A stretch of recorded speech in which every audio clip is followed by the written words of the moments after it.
মাত্র আধা ঘন্টার ব্যবধানে প্রায় লক্ষাধিক টাকা জরিমানা করেছে যৌথ বাহিনী।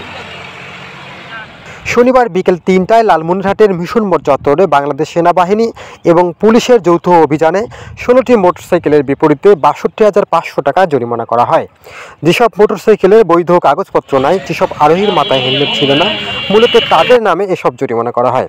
সর্বনিম্ন ৫০০ টাকা থেকে শুরু করে ১৩,৫০০ টাকা জরিমানা করেছে যৌথ বাহিনী। এরকম অভিযান অব্যাহত থাকবে বলে কর্তৃপক্ষ জানিয়েছেন। যৌথ বাহিনী